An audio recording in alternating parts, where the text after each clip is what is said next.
Mirë se takohemi sërish në Reze Dielli. Jam në studio me profesor doktor Ilia Larti. Mirë se erdhët, profesor. Mirë se ju gjeta. Kemi për herë të parë në Rezen ton. Po. Profesori psikologjisë së zhvillimit, autori i dhjetra librave në këtë fushë dhe jo vetëm. E kemi ftuar sot profesori për të folur për dy tematika në fakt, për një tematikë që na shqetëson të gjithëve, për moshën e tretë, e cila është një moshë delikate, duhet thonë, e vetmuar, e stresuar, dhe që në këto kohët moderne, me largësinë që kanë nga fëmijët, sigurisht që përjetojnë ankthin dhe depresionin. Por janë disa sinjala apo shenja të fshehura që kjo moshë nuk i tregon, profesor, dhe ne si fëmijë duhet jemi të vëmendshëm ndaj prindërve, ndaj kësaj moshe, për të kuptuar që ata, përveç se vetmisë, po përjetojnë ankth, po përjetojnë stres. Është një fenomen që ju e hasni edhe për shkak të moshës me, le të themi, moshën e tretë? Qeni më afër me to? Po, jo vetëm me moshën e tretë, por me shumë qytetarë të cilët kanë këto problematika, jo se i afrojnë në studio ose në diçka tjetër, por kudo që t'jem, unë jo vinë ndihmë njerëzve me ato këshillat psikologjike. Ti përmende moshën e tretë, e cila është e stresuar, po ka moshën e saj, ka përvojën, ka dhe shumë gjëra të tjera të cilat dikush i di, dikush si di, sepse sot psikologjia bashkëkohore për arritje që ka thuhet jo sa je, por si je.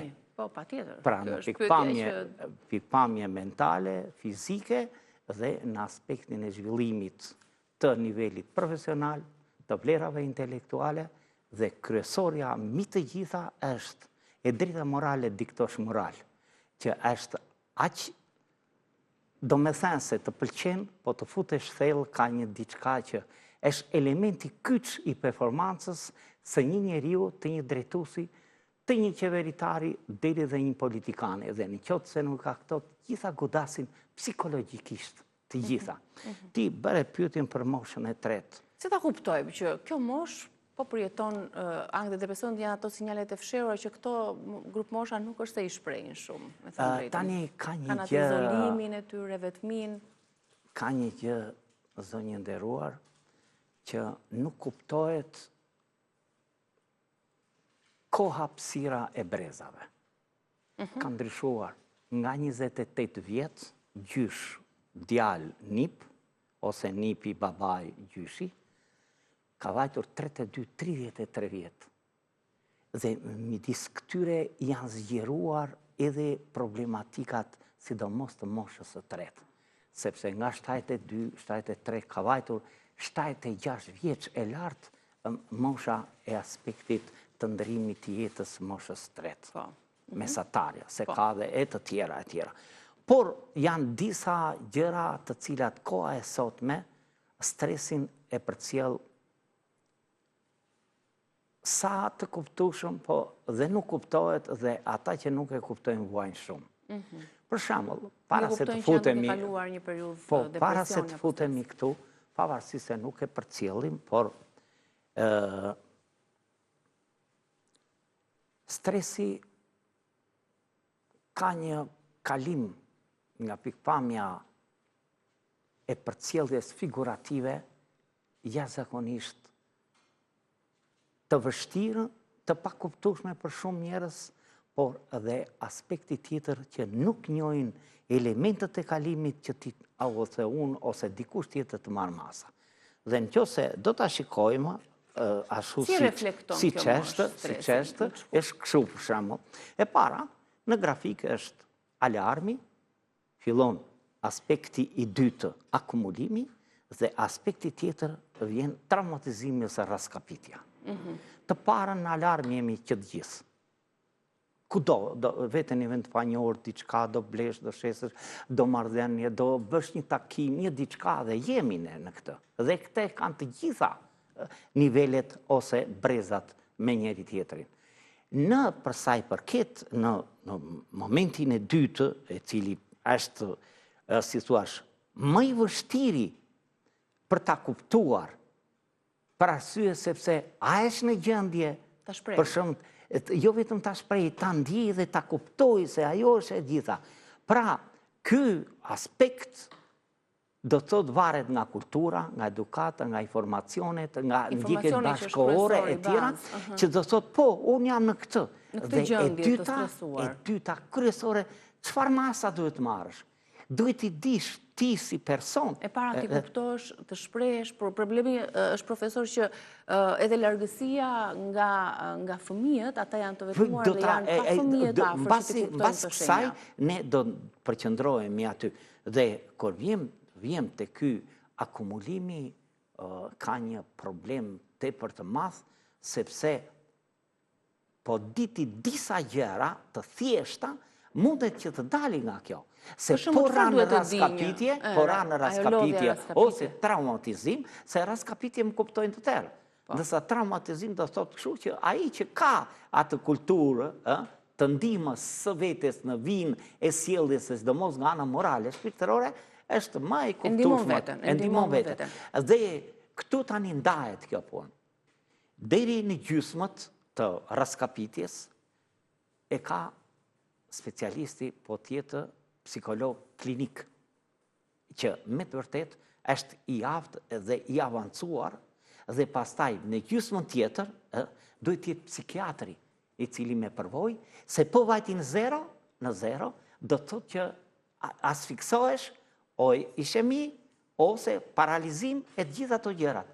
Një dhe në statistikore e kohëve të fundit... Kjo gjendja mendore sigurisht ndikon dhe në aspektet fizike, po thoni, dhe? Të gjitha, vjen debulesa, vjen të gjitha, pafuqia e shumë gjëra tjetër, do më thënë, si të theme gjuhë popullore për të kuptuar të tërbullohet shikimi, jo qartësia. E kuptoj. Po tani dua disa simptoma, profesor, disa shenja që ata që na ndjekin, nëse i kanë, ta kuptojnë veten që janë në një gjendje të vështirë psikologjike dhe duhet kërkojnë patjetër ndihmë tek fëmijët, tek mjekët. E para është këshilla për veten, që njeriu të marrë masa vetë, se nuk ndodhet gjithmonë në mbikëqyrjen e të tjerëve. Kjo është shumë e rrallë, në fakt, për këtë moshë. Është, po, gjithsesi. Pastaj ka aspektin tjetër që është edhe kjo kyçe, që kur i di, por nuk merr dot masa. Se ndodhesh në një vend të tillë e tjera, si mund të jesh në autobus, të jesh në avion, mund të jesh në tren, në një diçka tjetër që janë të rrallë këta njerëz që mund të japin. Por, gjithsesi, ne në vendin tonë e kemi këtë ndihmës kur e shikojmë tjetrin në vështirësi. Ndërsa, po të shikosh në vend tjetër, nuk mund të bëhet njeri, nuk do t'ja di fare për X-in dhe për sa i përket Y-it. Dhe në këtë aspekt dalin shumë përgjegjësira, flas në njerëzit të cilët janë shkolluar, janë specializuar, janë trajnuar, kanë marrë njohuri në zhvillimet studimore, shkencore, ulutimet dhe sidomos në konferenca ndërkombëtare dhe deri e tjera, të cilat këto përcjellin gjëra. Unë kam asistuar në shumë nga këto, të cilat kur krijohen dhe kushtet dhe mundësitë dhe nga pikpamja ekonomike financiare, unë i kam vajtur. Unë kem vajtur në Tetovo, brenda këtyre 2-3 vjetëve, 7 herë në këto. Kam vajtur deri dhe në Turqi, dhe luftë për Turqi, 3 gjëra ishin 3 ekonomi, ekologi, etik. Unë isha në fushën etikës të ndërtuar me këto, se dhe ata kaluan në etikën perëndimore. Pra, të gjitha këto gjërat e pajisin specialistin, qytetarin pasaj, flas edhe njerëzit që janë të interesuar që vuan nga këto, duke u përqendruar të pyetja tënde që cilat janë simptomat. Simptomat janë e para njerë që njeriu bëhet i pafuqishëm. E dyta, fillon zverdhja në pikpamje shumë shqisori, do më thënë, fillon zverdhja e fytyrës e tjera. Ka fillon i dridhen duart. Ka provokim, më falë, që të vjelli. Do të urinoj e tjera, se duhet shkarkoj dhe diçka trupin në vetveten e vetë, bën disa rregullime që të dalë nga kjo situatë. Dhe pastaj ka dhe simptoma të tjera të cilat janë të fshehura, kur nuk kuptohen, kur ka një agentë të ngjeshur, ka diçka dhe e le pas vetes, dhe kur arrin që emocioni, motivimi e tjera e kaloi në këtë moment, me të mbaruar ajo, ai bie në gjendje shoku. Thash, çfarë i shkakton, le themi, stresin, depresionin për shembull, ne mosha e tretë është e para e farme, është vetmia, edhe ti e përmende. Sepse kushtet tona që janë tani kanë lëvizur njerëzit ikën, po edhe që janë tani, po futet ajo kulturë perëndimore, e cila deri 18 vjeç fëmia shikon pavarësinë e vet në pikpamje të gjitha fushave dhe komunikon vetëm telefoni e tjera. Gjithsesi largësia, fëmijët që ndrojnë larg, janë larg. Humbja e bashkëshortit apo bashkëshortes. Edhe këtë kemi, po gjendja shëndetësore. Gjithmonë akumulimi, kalimi, mos kapja në kohë, mos bërja kontrolleve të vazhdueshme, mos mbajtja nën si thuash, kujdestarinë që nga mjeku i familjes deri në rrjedhën lartë e tjera, cilat nga njëherë vetë personi nuk interesohet, por dhe vetë institucionet tona nuk kanë, është ndryshe të shkosh në Gjermani, sidomos në Amerikë, atje kemi edhe njerëzit tanë e tjera. Po njësesi ne flasim për realitetin tonë. Po, tonë, atje vete data, vjen makina shumë e merë. Patjetër, të njoftojnë që ke këtë problem e tjera, e cila kjo tek ne shumë. Dhe aspekti i kurimit me medikamente shëndetësore, ka momentet cilat nuk është shumë, sepse ka edhe abuzime. Kemi raste sa të duash në këtë aspekt. Faktikisht, kjo përdor shumë medikamente, po thoni që mund të ndikojë edhe në këto aspekte të shëndetit mendor. Po. Ka vështirësi për përballlimin e jetës nga pikpamja ekonomike.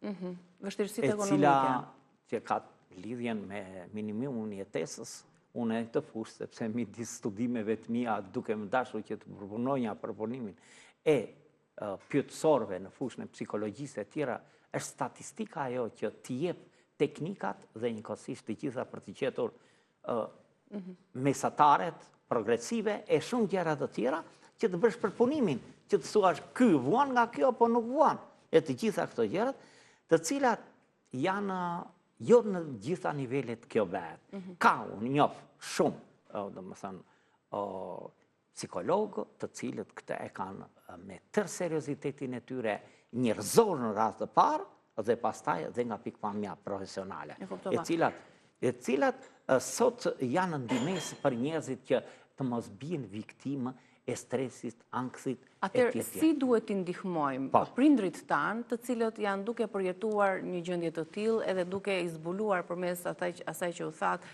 këto shenjat e fshehura që ne ja lëm shpeshherë moshës, vetmis, por që as ata vetë nuk e dinë që janë duke përjetuar një gjendje stresi dhe ankthi. Si mund t'i ndihmojmë? Gjithmonë këto kanë të bëjnë dhe me, si thuash, veçoritë personale.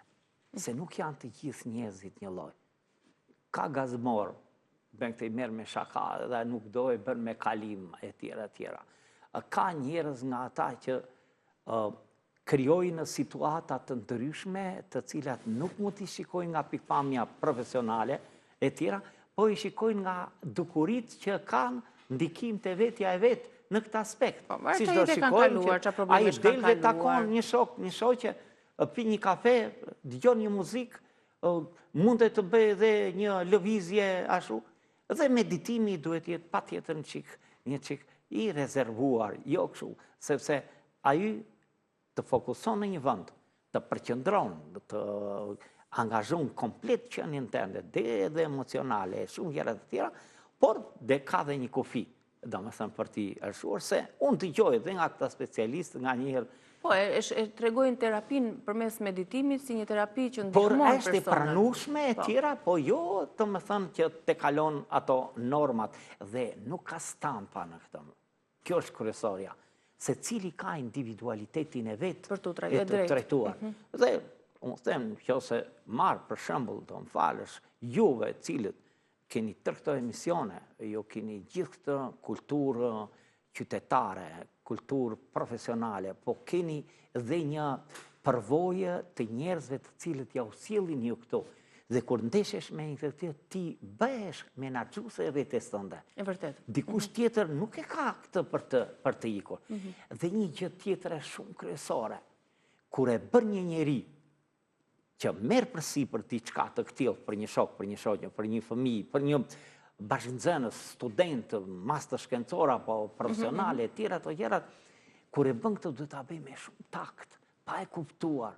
Mos e Pra vjen po thoni veten që në siklet. edhe prindërve tanë, apo kësaj Po, moshe ja, të do mos ta i bjem në shikojmë- sy që jemi duke të ndihmuar se po kalon ankth dhe depresion. I bën një kujtim të bukur, që tek ai ka lënë mbresa. Pra i kujtojmë diçka nga e shkuar Nga nga e rinia shkuara e e tij. tij. E tjetra, e shikon aspektin që i ka erdhur një falenderim ose një përkujtim e tjera, unë takoj shpesh nga njerëz dhe sa them emrin thot, ti njoh.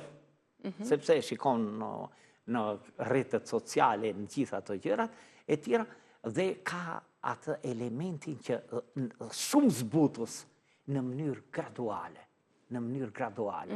Por, kur shikojmë këta njerëz që kemi në familje, është më lehtë. Si? Sepse e merë në nëntende, del mu aty dhe vete pi një kafe. Po, pikërisht, por ne po flasim në kushtet kur fëmijët janë të larguar, janë një shtetit, janë të vetëmuar. E kemi edhe këtë moment, por është me të tjerët, është përgjegjësia në qikë varet nga e të qenurit njeri. E di si i drejtohen një filozofi të madh, cila është me e vështirë në jetë në njeriu. Dhe thamë, shumë, është mundja të vuajt mos ketë, e shumë gjëra të tjera. Edhe këto janë, thaj, por kryesorja është, njeriu duhet jetë njeri që t'i përkas qenjes njerëzore, që ka në shpirt humanizmin, çështjen sociale dhe aspektin tjetër të respektoj veten dhe të tjerët si veten e vetë. Atëre mundet që me të vërtet të mirë kuptohesh dhe të dalesh në pozicionin për të ndihmuar tjetrin. Jemi më empatik, po thoni, pra një si shoqëri jemi më empatik. Dhe ata aspekta për me mirë, po sot shojmë ka dhe njerëz që interesohen në ambiente të hapta, të mbyllura dhe kudo që janë, që ky njeri që pëson një diçka dhe e shpreh në këtë moment, sidomos ana stresante, e tjera, ndrynë edhe e kapin, sikur i japin një gotoj.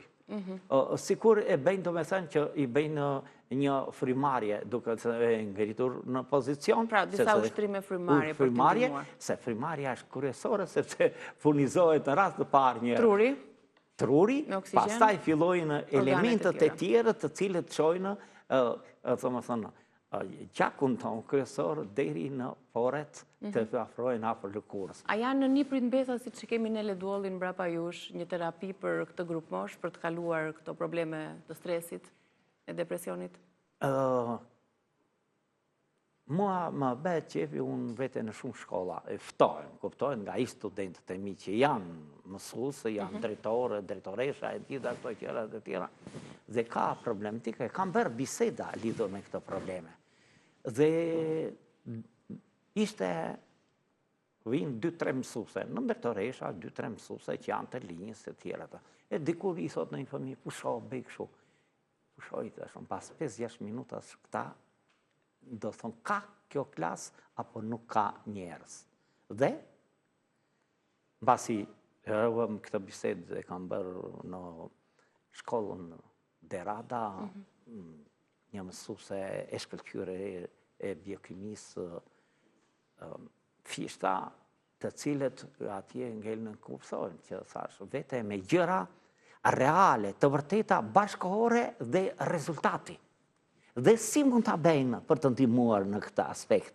Dhe këta fëmijë që janë atje, ta them me sinqeritet, dalon për shembull atje ku kam edhe shtëpinë ngjitur në shkolla Kushtrimi i Lirisë, edhe më rrethohen 7-8 çuna e goca e tjetër më kapin për mezi për atë që bëm dhe u argëtuam ku do të dal.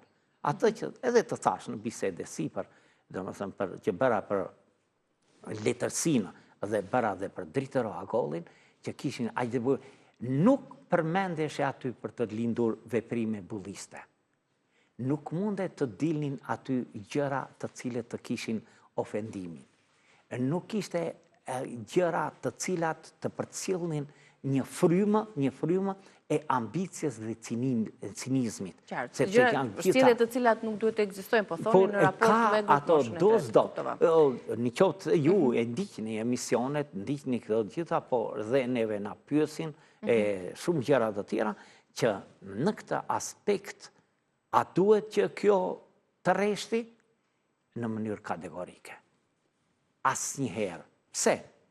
Digitalizimi dhe tani që nuk po kuptohet mirë edhe inteligjenca artificiale, ka gjitha ato të mira për shpejtimin e punës, gjithçka tjetër. Po ka dhe diçka që tjetër nga ana psikologjike, godet dhe thotë që marrin atje shembulla të cilat janë të tmerrshme. Mbase e dëgjuat sot, të cilët unë e dinja, po tani e morëm në informacion këta gjitha, deri dhe në këto emisionet që ka këto televizionet tona e tjera, që fotografojnë vajza e deri dhe mësuese e tjera, dhe i hedhin në rrjetet sociale dhe i kërcënojnë lidhur me këto gjëra deri dhe në pagesë. Apo kjo jep një konflikt. Janë efektet që dëgjojmë të shantazheve të ndryshme. Ja, kjo godet, kjo është sot protagoniste kryesore e cila jep stres dhe vete në familje, as nuk ka drekën fëmia që vete nga shkolla e tjera. Se do kalojmë tek tema tjetër tani, meqense edhe minutat fluturojnë dhe kemi vetëm 10 minuta kohë për të treguar diçka rreth apatisë. Unë e përmenda edhe në hyrjet e emisionit, bashkë me ju do të diskutonim këtë tematikën e individëve apo personave të cilët quhen në një farë mënyrë apatik. Çfarë është apatia dhe sa lidhet, sa diferencë ka me gjendjet e tjera të shëndetit mendor apo të shëndetit emocional? Unë do të ashtu, se kjo është një temë shumë e gjerë, kuptohet që nuk mund të dali dhe një leksion të bësh një ore gjysmë. Absolutisht, po e ne themi për shembull karakteristikat e njeriu apatik. Apatia është mungesë e ndjenjës, emocionit, interesit, bie interesi për gjithçka.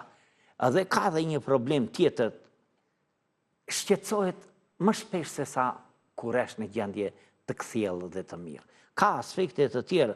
Është një gjendje e cila godet indiferencë. Nuk e lere i di, ky individ është indiferent ndaj fenomeneve të caktuara. Ka ikur koha, kanë erdhur kohë të reja, shumë gjëra të tjera. Mos më kërko llogari. E tjera, shumë gjëra të tjera. Por çfarë janë në aspektin e shfaqjes? Sa janë emocionale, sa janë sociale, sa janë shpirtërore, filozofike, po ka dhe të aspektit fizik që nga njëherë detyrojnë kur është në shkallë të 4 apo të 5 ose 4-5 e tjera, o detyrohet të thresi prindrit, ose vllain ose motrën, ose t'i thot komshiut se nuk e çon dot lart kur ka marrë këto element të këtill.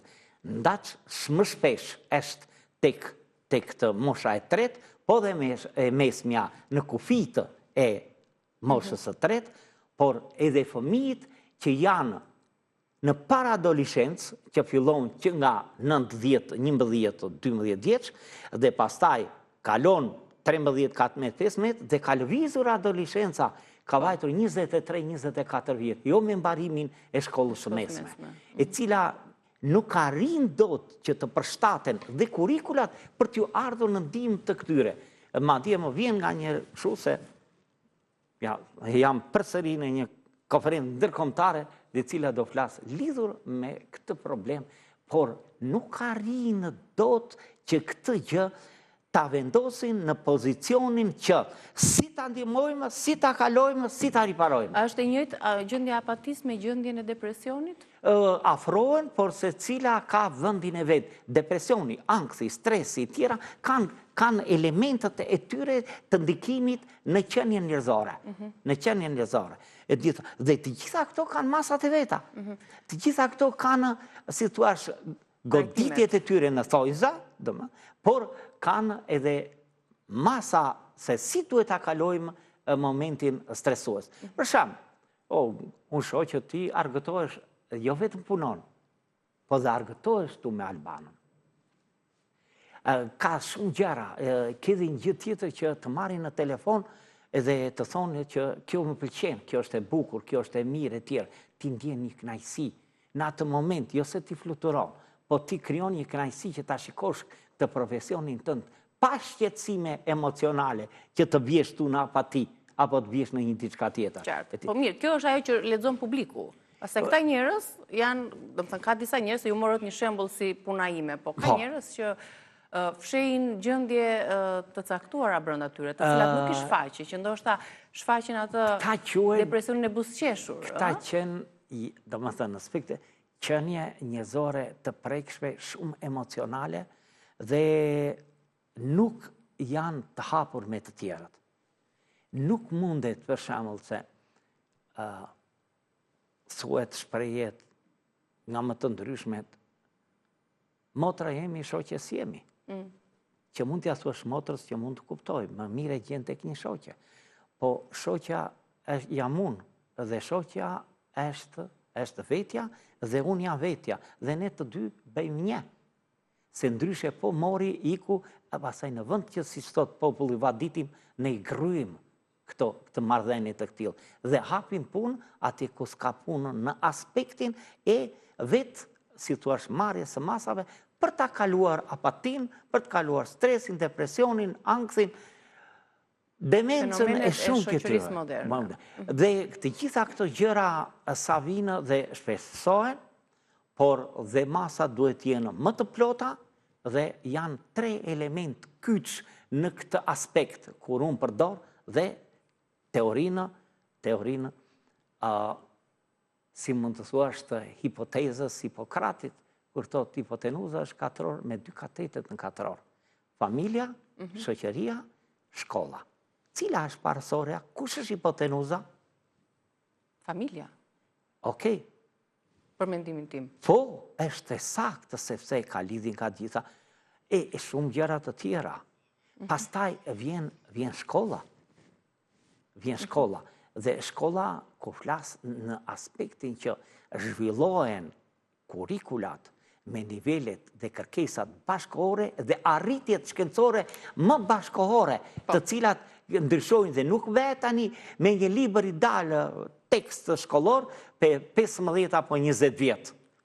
Me janë me gjëra shumë të re. Dhe çdo ditë ka zhvillime të këtilla. Specializimet dhe marrja pjesë në gjithë këto, sidomos Ballkani ka shumë të zhvilluara këto konferencat, simpoziumet, e gjithçka tjetër, të cilat në këtë fushë, edhe se janë të vështira, ato prap, si thua, mirë kuptohen dhe japin një frymarrje të re njerëzve që të veprojnë ndaj vetes, ndaj marrëdhënieve familjare dhe marrëdhënieve shoqërore.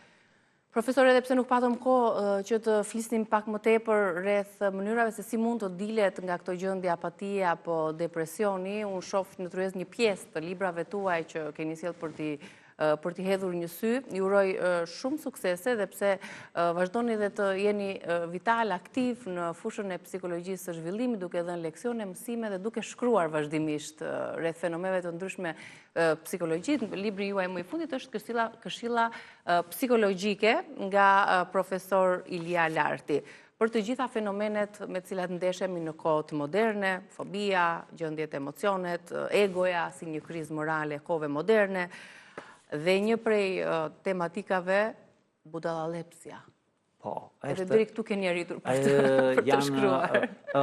Dikush që e ka marrë në dorë e tjera, madje dhe një psikolog, Albano Zhapaj, i cili ka qenë për krahasimi me dhe mbështetje dhe ai ka mbaruar për psikologji, edhe në shumë libra të tjerë në cilit më ka mbështetur, por ky libër, në kohën e Covidit të shitur shumë dhe vazhdimisht. Unë për veten time mund të kem në bibliotekë 3, një e mora se do të adhuroj ty, i ka ngelur 2, dhe kunatit tim mjek, cili thot gjithë njerëzit e kanë është në Boston, të Amerikës, dhe thot s'më do, e kam detyruar, e kam blerë, atje në bibliotekën në opera që është gjitur, dhe ja kam dërguar, sepse është i nevojshëm dhe një gjë që kam verë, jam munduar të zgjedh fjalët më të gjithshme, më të kuptueshme nga njerëzit. Dhe kështu tani kam librin tjetër, si ta ndërtojmë vinë e sjelljes sipas brezave, i cili është dhe ky një libër befasush, kush e ka Që ndoshta do lexuar. t'jetë dhe një qasje ndaj gjeneratave që nuk kuptojnë me njëra tjetrën.